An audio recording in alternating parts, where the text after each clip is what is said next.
Welcome everybody to another episode of Dave's Movie Dailies. I am Dave D. Saint, about to review the film In the Lost Lands. Now, this movie is no longer in the theaters. I think it lasted like a week or two. I try to look up where you can watch this movie. You would have to probably look it up on streaming somewhere, but it's not on any major streaming site. You could probably rent it on Fandango, maybe on Prime Video.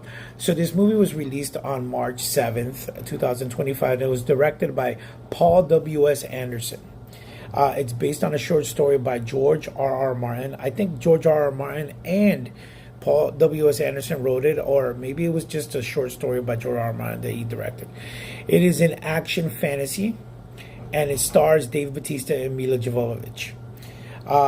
They are a witch and a hunter journeying in a dangerous landscape to find an artifact for a queen.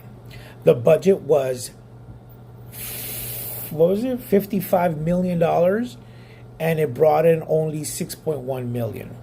Rotten Tomatoes score and explanation was squandering George R.R. Martin's source material on a incomprehensible eyesore.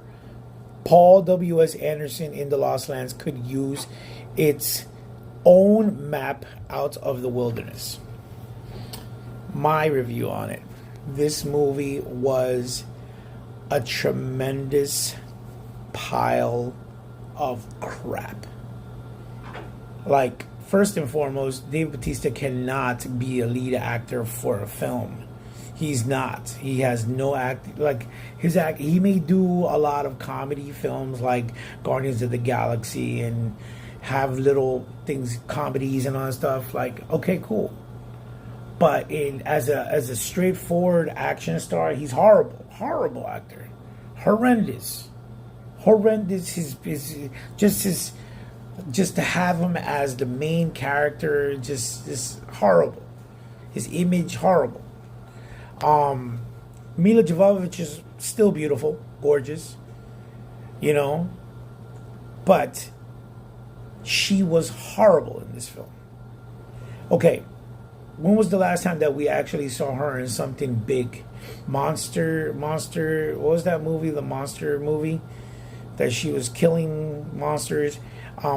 Yes, and maybe in the early 2000s, she was like all a star, with the Resident Evils and doing movies like that, Three Musketeers. And Paul W.S. Anderson always put her in his movies. Why? Because that's his wife.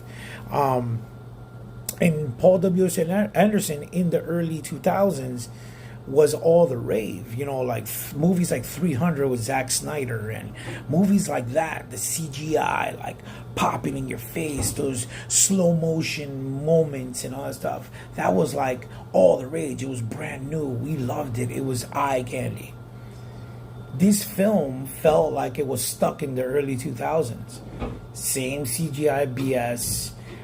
These slow motion moments. We're in 2025. It's been 25 years since we watched movies such as those. And you're gonna tell me that Paul W.S. Anderson is still stuck in that era? Like, this movie was horrible. The acting was horrible. I was sitting there watching this film, and I couldn't believe I have AMC A-list, but this movie, I ended up catching it because it was so quickly removed from the theaters. I ended up catching it in Regal Theater, and I had to pay full price for it because I don't have the AMC A-list for Regal, and I really wanted to watch it. I wanted to see what this movie was about, and it was horrendously bad. A scale from 1 to 10, I give it a straight up maybe 1. Why? Because it gives me that nostalgic feeling when I'm looking at the way it was made. It feels like you're watching a movie from the early 2000s, and I was in high school around the early 2000s. But the acting, everything was just, it made no sense. I think, honestly, this probably put the nail in the coffin of Paul Anderson and Mila Jovovich's career. I mean, who knows if they'll come back to do something else, but this movie was so bad. It lost the company, I think it was Constantine Films. It lost them so much money, $55 million to what, $1 million? That's how much it brought in. That's crazy. So yeah, this has been Dave D. Saint with another Dave's Movie Dailies, just reviewed In the Lost Lands, which was a major pile of crap. But to each his own. Have a good one, guys.